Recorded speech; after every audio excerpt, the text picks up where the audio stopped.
નમસ્કાર દર્શક મિત્રો, સ્વાગત છે આપનું મંતવ્ય ન્યૂઝનો લોકપ્રિય કાર્યક્રમ ભૂમિ સંવાદમાં અને હું છું આપની સાથે સ્મિતા। ગયા એપિસોડમાં આપણે જે ટ્રસ્ટની ચર્ચાઓ કરી હતી કે ટ્રસ્ટ એ શું છે અને આજનો એપિસોડ જે છે એમાં પણ ટ્રસ્ટને લઈને ઘણા બધા હજી પણ સવાલ જવાબો બાકી છે તેની ચર્ચા કરીશું।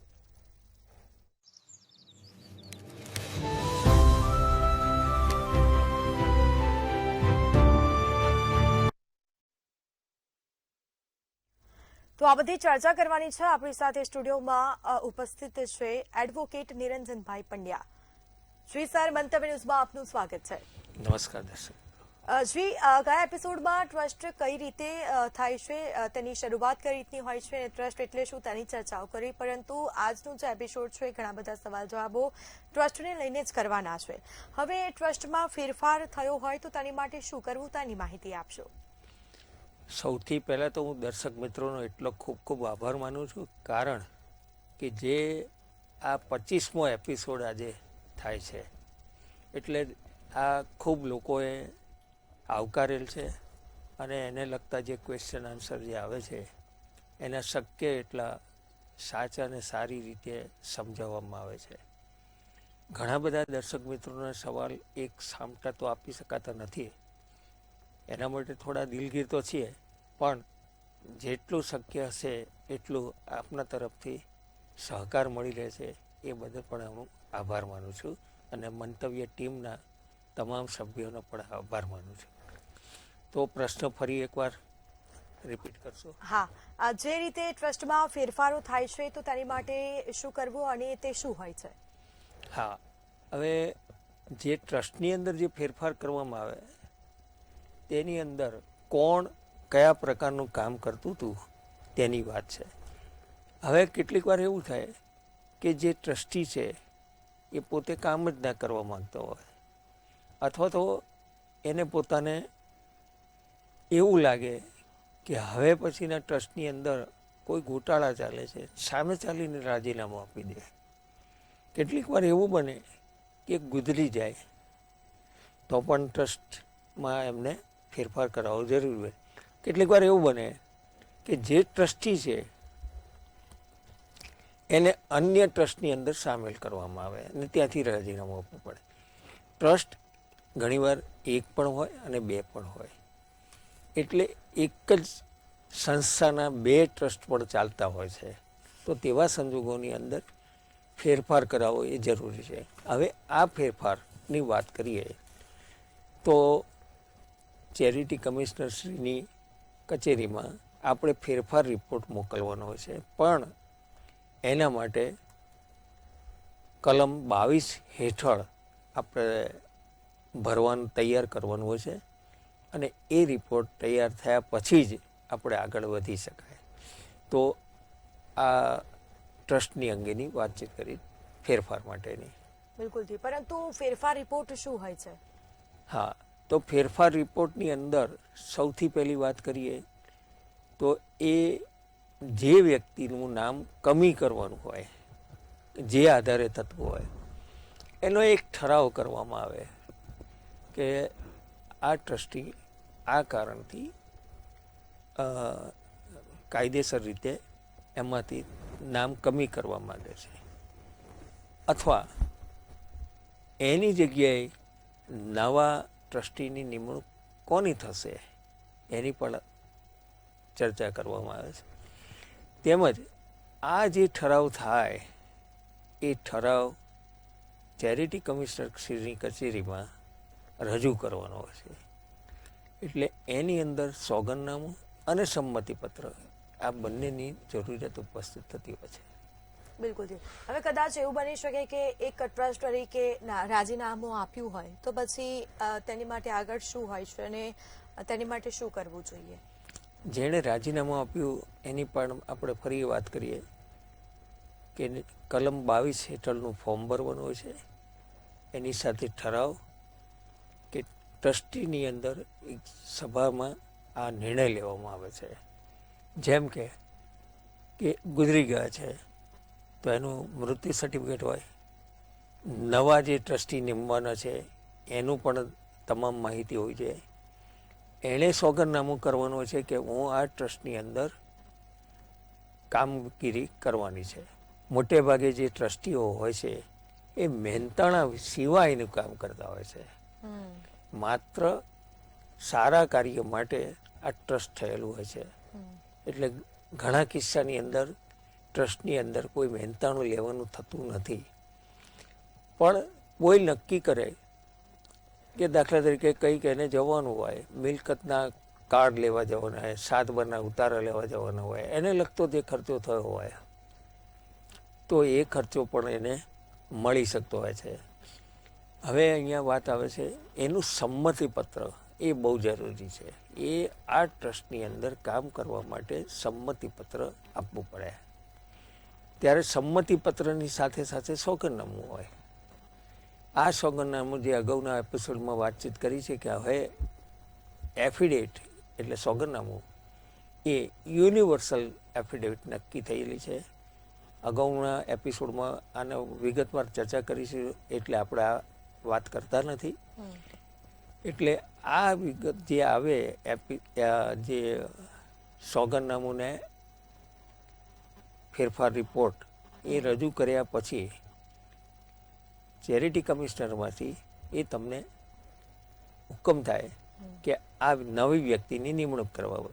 સાથે સાથે હવે વાત કરીએ જે અગાઉ વાતચીત કરી હતી, જેમ મિલકતને લગતું 7/12 છે, હકપત્રક છે, એવી જ રીતે પ્રોપર્ટી કાર્ડ સિટીઝનો માટે છે, એવું અહીંયા પીટીઆર છે. હવે આ જે પીટીઆર છે એની અંદર ફેરફાર રિપોર્ટની વિગત ભરવામાં આવે છે. કેટલીક વાર એવું હોય છે કે આ ગામ નમૂના નંબર 7/12માં એની ઇફેક્ટ આવે એટલા માટે જે તમારો ફેરફાર રિપોર્ટ થયો છે એની પણ એ જરૂરિયાત છે કે હકપત્રકની અંદર એની નોંધણી કરાવવી જરૂરી છે. કારણ કે હાલના ટ્રસ્ટી કોણ? તો કે આ ટ્રસ્ટી. એટલે એ જરૂરિયાત છે. કેટલીક વાર એવું બને કે જ્યારે જમીન પર કંઈ લોન લેવાની થતી હોય ત્યારે હાલના ટ્રસ્ટી કોણ? તો એ હાલના ટ્રસ્ટી ગામ નમૂના નંબર 7/12ની અંદર આ દર્શાવવામાં આવે તો એ વેલિડ ગણાય છે. હા, હવે જે 2A જે ઠરાવ છે એ કરવો પડે છે કમ્પલસરી અને કરવું ફરજિયાત છે ખરા? 100%. જો તમે કોઈ પણ પ્રકારનો જે ઠરાવ થશે એ તમામ ટ્રસ્ટીઓ હાજર રહીને સભાની અંદર એ ઠરાવ કરવો જરૂરી બને છે. હવે એ કેમ ઠરાવ કરવો પડે કે હવે પછીનો ઠરાવ જે નામો આવ્યા એટલે ટ્રસ્ટી તરીકેના એ તમામની વિગતો એ સાથે ચેરિટી કમિશનરમાં રજૂ થાય છે ત્યાર પછી જ એનો નિર્ણય લેવાય છે. એટલે એ જરૂરી બને છે. પીટીઆર જે કહ્યું તે પ્રમાણે એની અંદર ફેરફારને રિપોર્ટ દર્શાવવામાં આવે છે. બિલકુલ. હવે સોગંદનામું કરવું એ જરૂરી છે અને તે કરવું પડતું હોય છે ખરા? હા, સોગંદનામું હંમેશા જરૂરી છે કરવું. કારણ કે સોગંદનામું ના કરવામાં આવે તો ભવિષ્યમાં એણે કોઈ દર્શાવેલી વિગતો ખોટી નીકળે તો. એટલા માટે સોગંદ ઉપર લઈને એ જરૂરી છે અને તેને કારણે આપણે ઠરાવ માટે ચેરિટી કમિશનમાં રજૂ કરી શકીએ છીએ. બિલકુલથી. હવે નવા ટ્રસ્ટી તરીકે જો દાખલ થવું હોય તો તેની કામગીરી કઈ રીતની હોય છે અને તેની પ્રોસેસ શું હોય છે? નવા જે ટ્રસ્ટીની નિમણૂક થઈ છે એને કાર્ય કરવાનું હોય છે. જે પીટીઆરની નકલમાં એટલે કે જે આપણા જે ધાર્મિક ટ્રસ્ટ છે કે અન્ય ટ્રસ્ટ છે એની અંદર વિગતો એવી દર્શાવવાની કે આ ટ્રસ્ટી નવા જે આવ્યા છે એ શું કાર્ય કરશે. સંયુક્ત રીતે કરશે કે માત્ર પોતાની રીતે કરશે. દરેક વ્યક્તિ એને અલગ અલગ કામગીરી કરવાની હોય છે. પણ કેટલીક કામગીરી હોય છે કે બધા સાથે સંયુક્ત રીતે જોડાઈને કામ પૂરું પાડવાનું. હવે દાખલા તરીકે આપણે એમ વાત કરીએ કે હોસ્પિટલની કામગીરી છે. નવી હોસ્પિટલ બની રહી છે તો નવી હોસ્પિટલની અંદર જે ટ્રસ્ટની અંદર કામ કરતા ટ્રસ્ટી દાખલા તરીકે બાંધકામને માટે કોઈ અંદર ટ્રસ્ટીની માં જે ટ્રસ્ટી છે એની પાસે કેવી રીતે બાંધકામ કરવું, કેટલુંક સિમેન્ટ જશે, કેટલા સળિયા જશે, એવી એની પાસેથી તૈયાર થતી હોય વિગતો અથવા એ સુપરવિઝન કરે તો એ ઈચ્છનીય રહે છે. તો એવા વ્યક્તિને ટ્રસ્ટી તરીકે રહે અને આવા કાર્યની અંદર એમનો પોતાનો સમય ફાળવે એ જરૂરી બને. પણ અહીં વાત આવે છે બીજી વ્યક્તિની. હવે હોસ્પિટલ છે તો હોસ્પિટલની અંદર ડૉક્ટર્સની નિમણૂક કેવી રીતે કરવી અને કેમ કરવી અને કઈ રીતે કરવી, દરેક વસ્તુમાં જરૂરી નથી હોતું. પણ હોસ્પિટલ થઈ ગયા પછી પણ આ બધી એની જે દવાઓ મેળવવી એના માટે પણ જરૂરી છે. કેટલીક વાર એટલો માત્ર અમુક દિવસે જ હોસ્પિટલ ચાલતી હોય એવું પણ બનતું હોય. તો એમાં ટ્રસ્ટી કોણ કાર્ય કરશે એ જરૂરી છે. તે એટલા માટે આપણે ઠરાવ કરવો જરૂરી છે. બિલકુલથી. હવે સંમતિ પત્રક અને જે સોગંદનામું છે એ શું હોય છે અને બંનેની વચ્ચે તફાવત શું છે? સંમતિ પત્ર એટલે એના માટે કે જે સંમતિ આપણે લેવામાં આવે છે કે આ કાર્ય માટે હું ટ્રસ્ટી તરીકે મારી નિમણૂક થાય એ બહુ જરૂરી છે. એટલા માટે સંમતિ એની લેવી એ જરૂરી છે. કેટલીક વાર એવું પાછળથી બને કે ના મારે તો આમાં સંમત હું છું જ નહીં આ કાર્ય કરવા, એવું પણ બનતું હોય. અને જ્યારે આવો વહીવટી કામમાં ઝઘડા ઉપસ્થિત થાય એ જરૂરી નથી હોતું. હવે કદાચ એવું બની શકે કે જે આ ફેરફાર રિપોર્ટ હોય છે એ ફેરફાર રિપોર્ટ છે એ ક્યાં રજૂ કરવામાં આવતો હોય છે? આ જે ફેરફાર કંઈ પણ પ્રકારનો કરવામાં આવે એ ચેરિટી કમિશનરશ્રીની કચેરીમાં રજૂ કરવાનો હોય છે. એ ફેરફાર આપણો જો યોગ્ય રીતે રજૂ થયો હોય, તમામ જે માહિતી માગી હોય એ વિગતો રજૂ કરવામાં આવી હોય તો એ ફેરફાર રિપોર્ટ આપણો માન્ય રહે છે. અને એ ફેરફાર રિપોર્ટની અસર એ પીટીઆરની નકલ પીટીઆરમાં ફોર્મમાં દર્શાવવામાં આવે છે. હવે ખાસ કરીને જે મિલકતમાં ફેરફારો કરવામાં આવતા હોય છે, કયો રીતના અને કઈ રીતે તેના ફેરફારો થતા હોય છે? હવે જે વાત કરીએ છીએ તે મિલકતની બાબતમાં. અત્યારે આપણે સ્થાવર મિલકત એટલે જમીન મકાન એની વાત કરીએ છીએ. હવે આ જે જમીન મકાનની અંદર કેટલીક વાર એવું હોય કે ટ્રસ્ટને જગ્યાની નવી જરૂર પડી.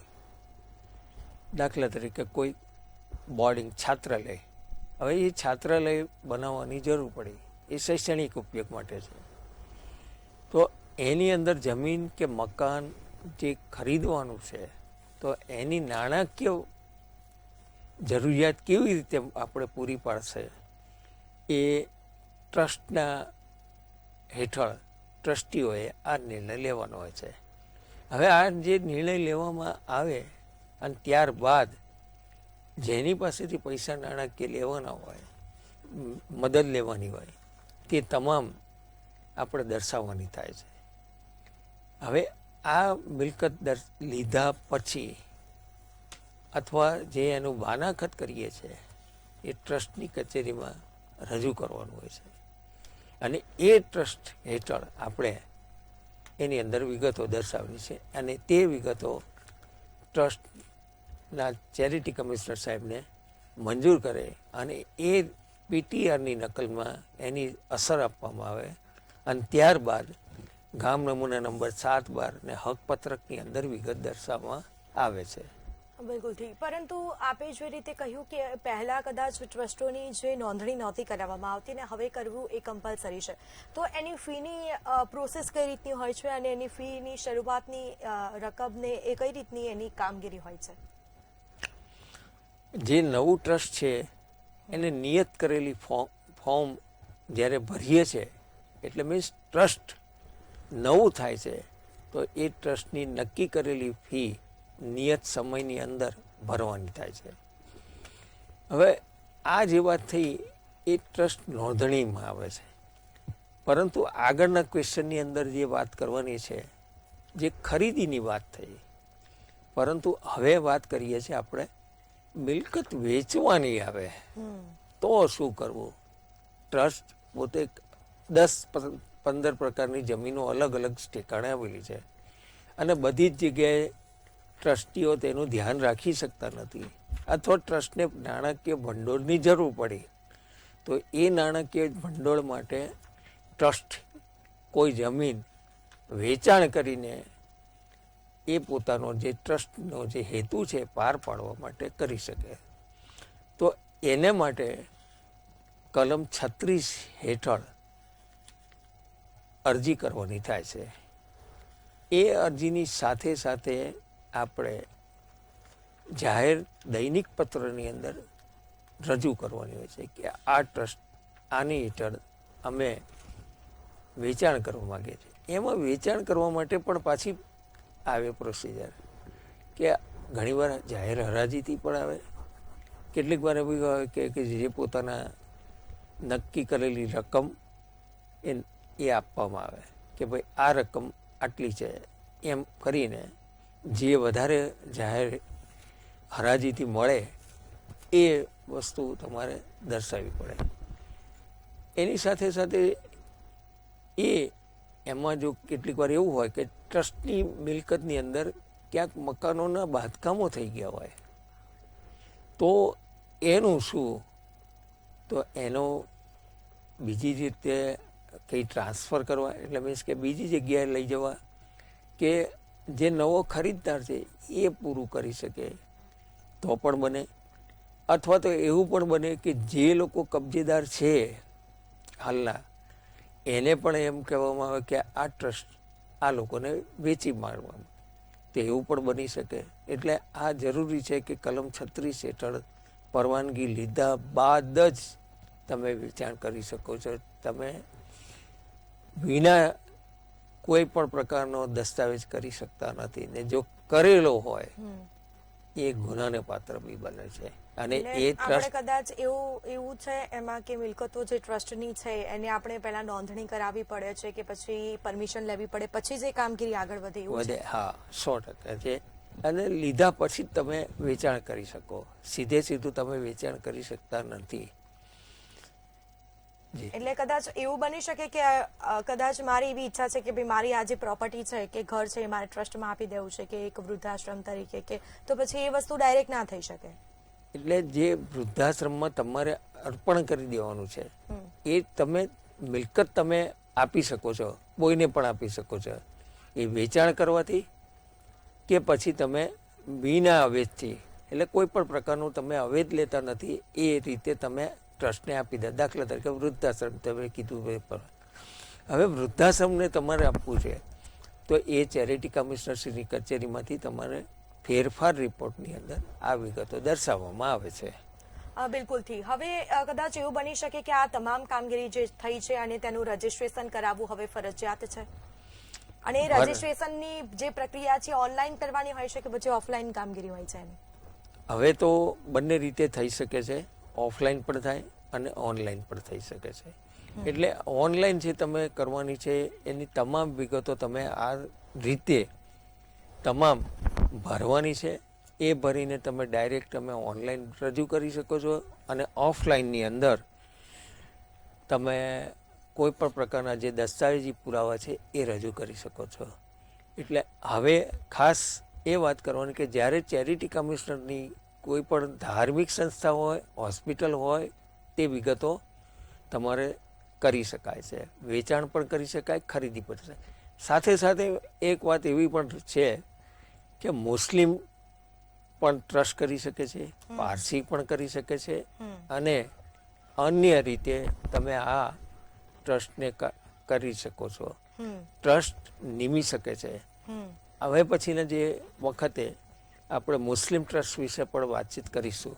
હા હા, બિલકુલથી. એટલે આ જ મારો જે સવાલ હતો કે આ જે ટ્રસ્ટ છે એ ખાલી હિન્દુ જ કરી શકે કે પછી બીજા સમાજના જે અન્ય લોકો છે, જ્ઞાતિના લોકો છે, એ પણ આ ટ્રસ્ટ ખોલી શકે છે? કોઈ પણ પ્રકારની જ્ઞાતિ એ ટ્રસ્ટ કરી શકે છે. અને કદાચ એવું બની શકે કે પછી હિન્દુઓની જે આ પ્રોસેસ છે એ વખતે એ લોકોમાં પણ આ જ પ્રકારની પ્રોસેસની કામગીરી થતી હોય છે? પ્રોસેસ તો બધામાં સરખી જ હોય, અલગ અલગ પ્રકારની અલગ અલગ.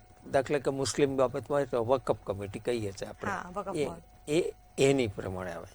એટલે ટ્રસ્ટ એ ટ્રસ્ટ જ કહેવાય. ગમે તે જગ્યાએ નોંધણી એની તમે કરાવી શકાય છે. એમાં ટ્રસ્ટમાં કોઈ એવો ભેદભાવ હોતો નથી.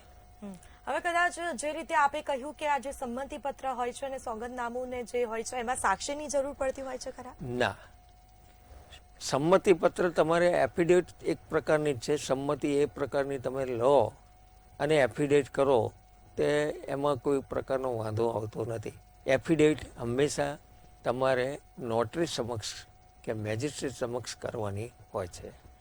બિલકુલથી. તો પરંતુ આ જે વાતચીત કરી આપણે કે ટ્રસ્ટ શું હોય છે અને કઈ રીતની તેની કામગીરી હોય છે, પરંતુ ખાસ દર્શક મિત્રોએ શું ધ્યાન રાખવું તેની ટિપ્સ આપી દો.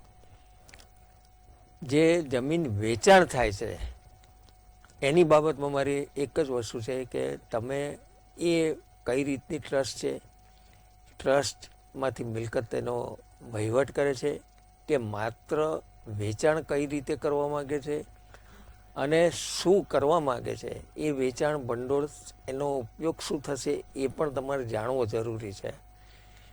અને ટ્રસ્ટ હંમેશા કાયદેસરનો જે કંઈ પણ હોય જમીન કે મકાન એ પણ તમારે જોવું જરૂરી હોય છે. એટલે જે ટ્રસ્ટી જે જમીન ખરીદવા માગતા હો તો એના તમામ જે પ્રકારના આપણે 7/12 જેમ જોઈએ છે એમ પીટીઆરની નકલ પણ તમારે જોવી હિતાવહ છે. બિલકુલથી. જે રીતે અમારા દર્શક મિત્રોને સરસ આ માહિતી આપી કે ટ્રસ્ટ શું હોય છે, તેની કામગીરી કયા પ્રકારની હોય છે અને લોકોના મનમાં એ સવાલ પણ એવો ખટકતો હોય છે કે શું હિન્દુ જ ટ્રસ્ટ કરી શકે એવો, પરંતુ સરસ કાયદાકીય માહિતી આપી તે બદલ આપનો ખૂબ ખૂબ આભાર. નમસ્કાર. ખાસ આ એપિસોડમાં જે ચર્ચાઓ કરવામાં આવી છે ટ્રસ્ટને લઈને, ટ્રસ્ટ કરવામાં કયા રીતના ફેરફારો કરવામાં આવે છે તેને શરૂઆત કઈ રીતે થાય છે અને કદાચ જો ટ્રસ્ટની મિલકતો તમારે આપવી હોય તો તેની નોંધણી કરાવવી અને રજીસ્ટ્રેશન કરાવવું પણ ફરજિયાત હોય છે. ફરી મળીશું નવા મુદ્દા સાથે, નવા સવાલ જવાબો સાથે. મને રજા આપશો. નમસ્કાર.